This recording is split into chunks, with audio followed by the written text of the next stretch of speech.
All right, what's going on, Skye Squad? We are back in the car, not back in the building. We are back in the car. And I had to take a little bit of a break to do this Married to Medicine recap. Y'all, this is probably one of the messiest episodes I have ever seen, and I liked it and I loathed it at the same time. Like, I don't even know if is that possible? I mean, I liked it to the degree that it was kind of all over the place. There was a lot happening. And if I had to rate the episode on a scale of 1 to 10, I'm going to go ahead and give it a 10. But it was a lot of mess. But the problem for me is that the mess didn't really stem from a lot of the main cast.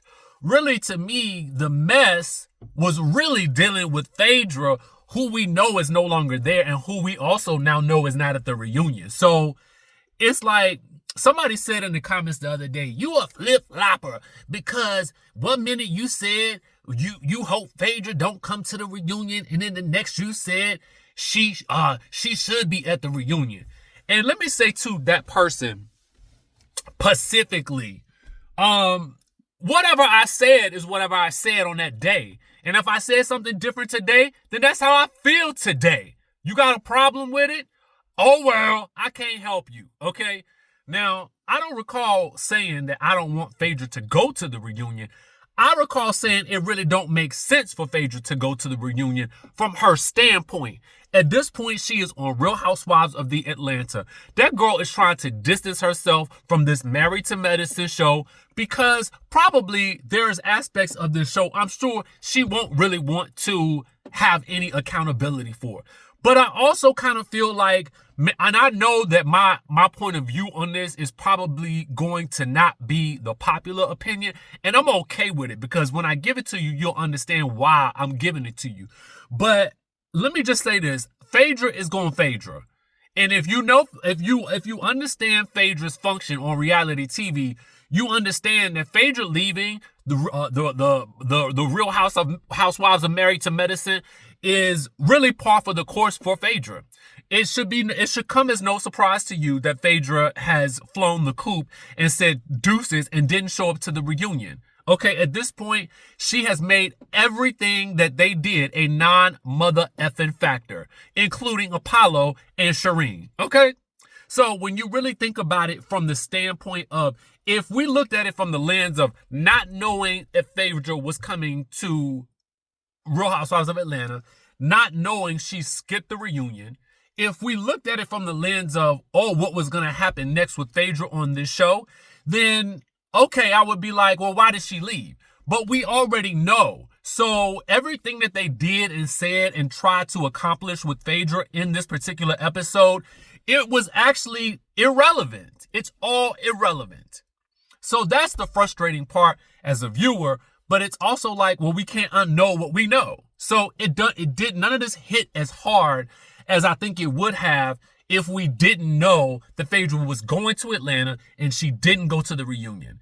So if I am disappointed by Phaedra not being there, it's because it negates what we see in the episode. It not negates, but it just dismantles any excitement for what really happened in the episode, which her parts of the episode were some of the most exciting parts. Now, don't get me wrong, there's other excitement to explore, but I'm just kind of giving you the idea of why I feel how I feel about Phaedra and this reunion and whether or not she should be there. There's a part of me that wishes she was there because it would make some of the happenings a lot more interesting. But now that we know that she's not and she's paying them dust, it's kind of like, well, I mean, what's the point in even really getting into it or in my feelings about anything? Because I like to be in my feelings about the episodes.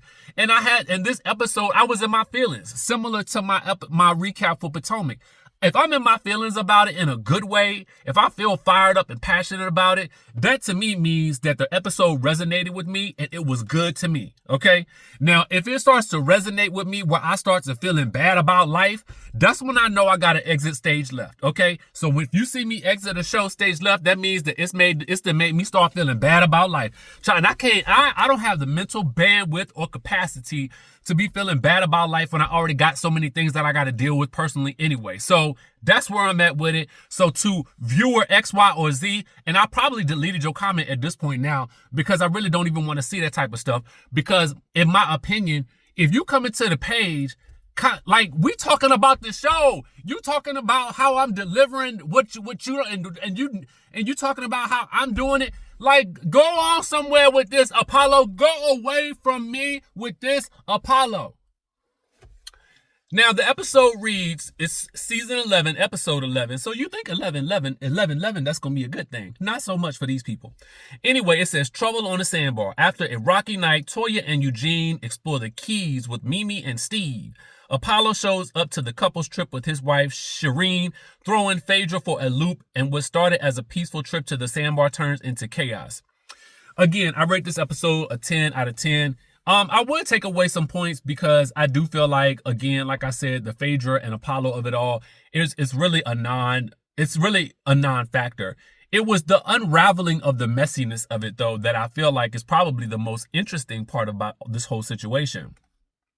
And we'll get to that in a second. But first, we start off with, everybody's recapping the night before. I've already broken down how I feel about the quad and the sweet tea and the king of it all, and Dr. G. I feel like Quad was throwing darts. I really do.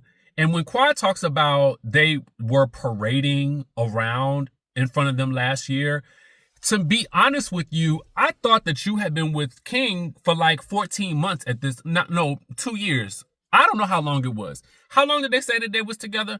Long enough for him to have been around and for you to be okay with going to her bachelorette party and then going to hug on his neck a little bit. So was it parading if you already had somebody and you was with somebody else? Who cares? You said that you didn't want to be with him, so don't be with him. And there were people in the comments saying oh, well, she can voice how she feels about her ex all she wants. Yeah, that's true. That's true. That's absolutely true. But why even vocalize it when you got somebody new that you having whoopee with 15 times a minute? That's the part that I really don't feel like I get. And when she talks about the parading around, if I would be mad at anybody, I wouldn't be mad at him and them. I would be more mad at my friends, right? These are the same friends that kicked you to the curb last year. These are the same friends that advocated for them to be there. Why? Your anger, it should be directed at them, right? I'm still mad at them for what they did to you. I feel like you done got over it. I'm still mad. So now I got a problem. It's me. I'm the problem. Let me let that go. Let me let that go for myself. Because I'm holding on to it. Ain't it bad when you realize you the problem? Anyway, so we continue on from that and we get to Sweet Tea and Dr. G. Again, I feel like with Dr. G, it's a do as I say, not as I do type situation, meaning it's okay for you to clap back at Quad, but not for Sweet Tea. And I just don't really feel like I don't like that standpoint because I feel like, you're trying, if you're saying that, well, oh, popping off comes with being young, then what does you popping off say about you? Cause you older, so you're supposed to know. So I'm not saying he can't react, but what I am saying is if you're going to react, don't say she can't react. And I get it. That was your ex-wife. But if she's brought into the conversation, then you can't expect her not to say nothing. And I just felt like him chastising her I felt like he apologized, but I just felt like I don't really feel like he took full ownership the way that I felt like I would have wanted him to take full ownership of it. I did like King's perspective about there being trauma on both ends. And there was even a moment that we saw or kind of saw but didn't see later on with King and Sweet Tea agreeing that they were just going to stay out of the drama with Quad and with Dr. G. Now, that does become difficult for King. And I understand a little bit why, but we'll get to that when we get to it. We see a scene where Dr. Heavenly is talking to Dr. Simone and Dr. Jackie about what happened last night. Dr. Heavenly thought it was all funny. I didn't really find any of that funny, to be honest with you. Yeah, it was drama. So I guess if we're looking at drama, it's funny, but it didn't seem funny because I feel like Quad and Dr. G are just reliving their trauma. So that's not entertaining to me. But you know, it is what it is. But as long, honestly, I'm like, I guess at this point she's like, it ain't me, so fine, y'all fight it out if y'all want to, because it's silly. I mean, if she's looking at it like that, then okay, I get it. But I'm with Dr. Simone. I don't find it funny, but Dr. Simone ain't no better, because Dr. Simone, you sitting there eating the popcorn, looking at the mess being stirred up, but then next week crying about healing.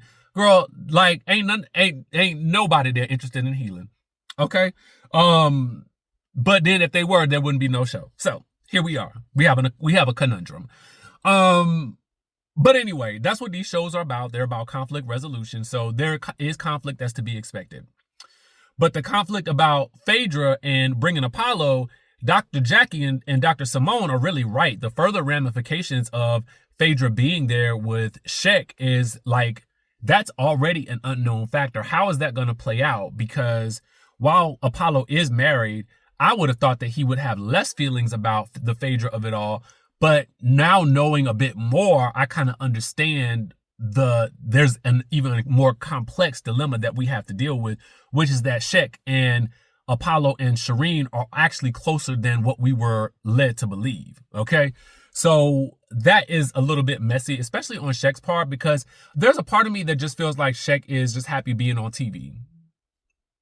Like, real talk. Like, he kind of gives me that kind of energy. Like, yeah, I mean, you know, I'm a good looking guy. I'm young, you know, I can, you know, this is going, like, this could be like an extra little jumping off type situation. I don't know that to be true. I'm just saying that's the energy he gives on the camera. So that's all I have to go on. But I could be wrong. And you know, you with Phaedra Parks, one of the hottest commodities for Bravo at the moment. So it's kind of like, yo, he riding high. And I don't know the depths of his friendship with Sherien and Apollo, but based on their past, to be honest with you, I don't know that I feel like they're the most credible sources, mostly because of where they have ended up themselves, right? So, and then the fact that there's a flashback later on to Sherien basically saying, well, wifey wasn't around, so, you know, I came in and picked up the slack. I'm paraphrasing it. So when I have stuff like that happen, like when I'm watching that, I'm kind of like, y'all expect me to be upset about this man and Phaedra being together when he is here with the mistress that he married? Like, I'm not mad at Phaedra, to be honest with you. And I think it's like Dr. Jackie said, even before all this started, it's probably a little bit of a plus, a bonus, that Phaedra can sort of stick it to Apollo by being here with somebody else. Okay. And the fact that now it's his homeboy.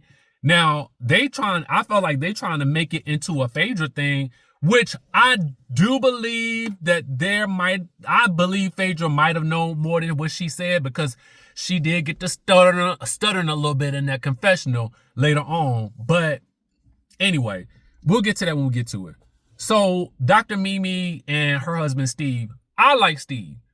I like Steve a lot because Steve, I feel like, is very open. He seems open, and he just seems like he is who he is. I like that about a personality, especially when they new, because I don't feel like he's trying to be anything. And you can tell when somebody comes onto a camera now and is trying to be something that doesn't roll off their tongue so easily. You can tell. And I feel like he does not do that. But I did like that he and his wife called out Toya for adding fuel to the fire from the previous night with the whole situation with Dr. G and Quad, like she did. And Toya gets away with adding fuel to a lot of fires. She is like little fires everywhere. Like, I feel like because Toya is not necessarily actively involved in the drama this season, I feel like her function is, it's about a Birkin, and it's about setting little fires everywhere. Okay. And so when she can set a little fire, and I feel like most of those fires have gone nowhere, but I felt like this one was, she sparked the flames. But to her credit, that is the work of reality TV to a certain degree. I'll set the stage, but I gotta let the actors act. And that's what she did. She set the stage, and the actors, they all acted. And not to call any of them actors, but everybody did what they did the night before. So today's adventure is a sandbar. You know, they're getting on a dinghy, which is par for the course for this show. I don't know what it is with the network or with the production company and the budget, but I just be feeling like, what is the budget? I mean, it's giving canoe. Like, what are we doing? Are we really putting these doctors, lawyers, and physicians, and their spouses, are we really putting them on a dinghy? Like, did the dingo eat their bait? Like, what is really happening with the budget? Like, can we talk about that for a second? And they even address it in the scene. It's like, last year y'all went on a yacht. I mean, granted, y'all was at the Hilton Head, so I guess a yacht is, I mean, you could get a yacht there. But dang, y'all go a couple more miles and y'all suddenly lose all ounce of a budget? Like, what the heck? Like, I am so over these, I mean, it's given, ooh, I don't like it. It's given no budget. It's given no budget. It's given, y'all ate the budget. I mean, I guess so. You had to pay for Apollo and Sherien to get down there. So now you got 20 folks on a cash trip. Now, it was worth it. But still, y'all could have gave us a yacht, a real yacht. Okay. Now, I done been with friends and then had a yacht. Like, child, let me stop. Cause it ain't about me. If they comfortable being on the dinghy, fine. But it was too many people on the dinghy for me. And I felt like the only place they could go was a sandbar, because I felt like that dinghy was going to sink. Listen, no shade to the dinghy people, but, maybe it was not a dinghy. I don't know what it was. It was some type of, was it a barge? I don't know what it is. Whatever it is, I mean, no disrespect to y'all people, but what I'm saying is I'm expecting elevation for this type of crowd, and I'm not getting it. So anyway, as Apollo and Sherien are walking up, you know, everybody's like gasping for breath and gasping for air and gasping for dear life. Oh, Apollo and Sherien, oh my God, what's happening? What's happening? But really, the more interesting thing that unravels is that Apollo is upset because he and Sherien recognize that Sheik is actually, oh, that's my boy that I'm with every week. Like, that's my boy that's with me and the fam. Like, I'm like, did Shaq know that y'all was headed for like a divorce? I mean, I don't know. Like, I'm not trying to be shady or nothing like that, but it was when I really think about it, like, yeah, I think it was messy on Shaq's behalf to not really say much, but I think he was shooting his shot and getting on TV. I think that the way it unraveled was definitely a big mess. And Phaedra was sitting right there smirking through it all.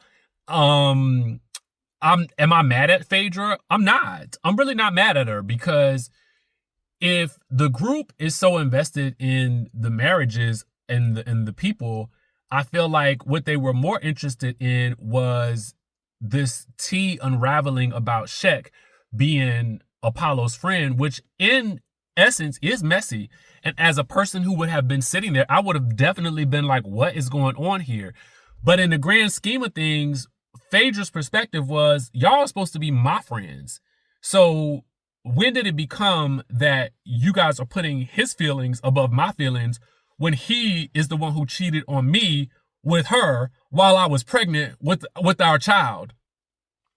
Like, and then, like, that's the mistress. Like, it wasn't a wham bam thank you ma'am. This was an affair that went into a marriage. But by that, I mean, and not to delegitimize it, but given that they're getting a divorce, it's kind of like, well, I mean, why are y'all, like, I guess I just feel like, why are y'all demonizing Phaedra in this instance? Because I just feel like, I mean, when you look at the history of it, why should he care? Now, I do think that his issue should be with Shaq. If that's your boy, then I get it. I get you might feel some type of way. I get that. But in terms of everybody, all eyes being on Phaedra, I just kind of feel like, what y'all mad at her for at this point? Like, she's single. She can do whatever she want to do. And at the end of the day, it was not her idea to bring Apollo. Now, I certainly think that I give Dr. Heavenly credit because she told Phaedra, which she didn't have to do. But Phaedra also did not seem to protest that much either. So I don't feel no ways about that aspect of it. But in terms of how everybody is now, like, all of a sudden making Phaedra out to be some, like, master manipulator, she may very well be. But at the end of the day, I ain't mad at her, because at this point, I'm thinking she looking at the situation like, this man had a whole mistress on me and married to her, and y'all bringing them to the trip that I'm on, and now y'all are digging into the person that I brought? No, heck no. So I felt her on that. To be honest with you, I felt her on that one. Because I did feel like they all flipped on her, like, I mean, but they were I felt like they were waiting, because I felt like they felt like she had given nothing, and I felt like they were like, girl, you're gonna have to give us something. And this was their moment to get something, and she still gave them nothing. So the most interesting thing to me, though, was the interaction between Phaedra and Sherien, though, because as Sherien is like talking about, well, oh, I told you Miss Faye wasn't, whatever she said about her, as they're questioning Shek, and she's trying to pour the tea that Shek is like real close to them. Phaedra's like, my name is Phaedra, you big back B. And I was like, not the bad built bodies of it all. Like, what in the world? So you would think at that moment, because and then Sherien says something like, well, we don't give an F about her. If you don't, then why is it that you even mention her? You should probably not mention her at all, because at that point, when she does call you out your name, I don't feel too bad for you at this point. And it really is, it's actually crazier. This situation would have worked out better for Sherien and Apollo if they were still together. But because they're not, it's like, all of this for what? Y'all not even together no more. Who cares? So we get that interaction, which spills over into Sweet Tea questioning who brought you here. Cause she's like, oh, you coming at my homegirl. So now I'm coming in because I need to know who you are and what you about. Now, ordinarily, I'd be like, well, you probably want to stay out of this one because it ain't got nothing to do with you. But I do feel like some of these other girls on the show would do the same thing. As she points out that if it was Dr. Jackie, Dr. Heavenly would be standing up for her. Now, if it was Dr. Heavenly, I don't think Dr. Jackie would be standing up for her. But that's just their relationship.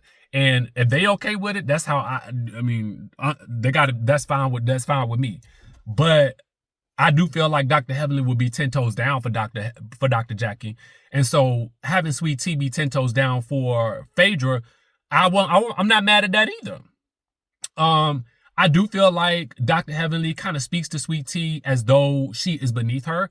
And I'm like, that still boggles my mind, because y'all were really going hard to get this girl on the show. Even if it was just for the sake of saving Quad, I do feel like, it just be feeling like utter disdain, okay? And if that's how she feels, that's how she feels. But I'm just telling you what it gives on screen. And I felt like Letitia was, to be honest with you, they were going toe to toe. But what I never understand is Dr. Simone's and Toya's stance about Sweet Tea. It's like when she pops off, it's a sin, a crime. It is the lowest of the low. She's doing too much. We don't do this type of stuff. But it's never reciprocated on the other end. Like, it's almost like I feel like I'm being gaslit at this point. And as a viewer, I shouldn't be being gaslit. Like, y'all not gonna sit here and try to make it seem like it ain't two people going at it with each other right now. And if and I'm just saying, keep it fair. You know what I'm saying? Have that same energy for everybody. If you're not gonna have it for one person, then don't have it for nobody. Then sit there and shut the F up, okay? Don't say nothing. Don't make the ooh faces. Don't say the person's doing too much, because if one person's doing too much, the other person is too. And so y'all ain't ever got nothing to say about that. But it's always like, and I just hate the inequity of it all. And after a while, it just gets to be burdensome. And it's like, you know, like, what are we doing? If we're not going to actually address what's actually happening, then just stop trying. Just stop showing up to work. The show is much more interesting when everybody is confronting everybody. That's why Salt Lake City is working. That's why what you see happening on Potomac is working. That's why it works. Because there's no teams. Well, Potomac. But at least with Salt Lake City, you get the sense that it's every girl for themselves. Okay? It could go up with anybody at any point in time. And when you lose that, if the show becomes stale. Period. So as that's going on, and they get the common sweet tea down, because, you know, Dr. Simone says she's doing too much. She's out of control. Put her in a straitjacket. You know, Dr. G is trying to calm her down. For some reason, King at that moment, now granted, the men had a conversation earlier, which totally went crazy, because Dr. G, I like, you had it, okay? As King is talking to you about how he didn't appreciate what you were saying to Quad, you had it. You had it until you said, I just told her she talked too much. Why would you say that to that man? He didn't even know you was talking to her. If you had just stopped talking, the man would have just left it alone. But no, once you said that, I think you can see King's wheels start to turning. Big wheels keep on turning, and they turning, and they turning, and they turning, and they turning. And poor Eugene is just stuttering his way, trying to make it through and trying to get them to the other side. And it's like, finally, Cecil has to step in and sort of try to mediate. Dr. G gets up, goes up to King, and it's like, listen, man, like, basically, he's like, if you knew me outside of this would be a whole different situation. We would be fine. And I felt like things were smoothed over, but I don't really feel like it was. And I felt like it was revving King up on the inside. So when Dr. G is trying to calm down Sweet Tea, King, this is not the time to have this conversation. This man is trying to calm his wife down because they are saying she belongs in a straitjacket. If I'm Dr. G, I would have been like, I'm sorry, I can't do this with you right now. My wife is going through it and I need to be here for her. Please, if we could talk later, I would really love that. But right now is not the time. You've already entered a situation that's on 10. What do you think, just me as a person? I know that if I'm trying to have a real conversation with somebody, I need to do it when they can accurately hear me and that the temperature is not 100 degrees. You got to know the temperature in the room. King, the temperature is already at 100, and maybe you at 102 now. But at the end of the day, it's like, now is not the time. I blame King. I blame Dr. G. Dr. G, you got to know when. And this was not the time. The time was for you to be with Sweet Tea. So as King is telling him, well, you can't say whatever you want to say to my wife. I mean, to my girl. Dr. G is like, what? So if she's saying something to me, you expect me not to say something to her? Now, here's the thing. I understand if King was trying to say, talk to me, I'm the dude, right? Like, don't say nothing to her. But I think it's a harder situation because they were once married. And so they are stuck in a pattern, I think, still of abusing each other. And what I mean by that, I don't mean that is in physically. I'm not touching that. I'm just saying, I think that they're stuck in a traumatic pattern of throwing insults at each other and verbally insulting each other. That's what I mean. So I think that because they are divorced does not mean that pattern has left. I think it just means that they don't have to deal with it. And so now that they're forced to deal with each other, that pattern has resurfaced. So I think it's a lot harder for someone to say, well, don't say nothing back to her when at one point in time, that was his wife and that was her husband. So yeah, I get why they jab each other, because they still got that same residual suffering going on. And until they get past that suffering, neither one of them are going to be able to coexist within this group successfully. So they got to work on that individually, period. I do think that King was pressing the issue. I think that Dr. G at a certain point realized, I can't fight with you. I cannot get into a fight with you. But I think something also snapped with both of them when the other people came around. And then it became like, because even earlier, that testosterone fuel conversation with Dr. G's doing the push-ups, screaming Letitia's name, that was cringe. Like, what was that? What was that for? I just felt like it was just weird energy for me. I get it. They all want to, show off and stuff like that. And I get it. The testosterone the testosterone is just through the roof. But I also kind of just feel like, who cares? Like, none of this even matters. Like, who cares? Like, I don't care about that. Can you pay your bills? Like, that's really like it. Bump the push-ups. Can you pay the bills? Do you pay your telephone bills? Like, all of that. That's the type of stuff, like, are you there for your kids? Like, that's the real man stuff. That's the real man world. Okay? Doing some push-ups, that might get you through something, but at the end of the day, it's not gonna pay the light bill. It's not gonna put food on the table.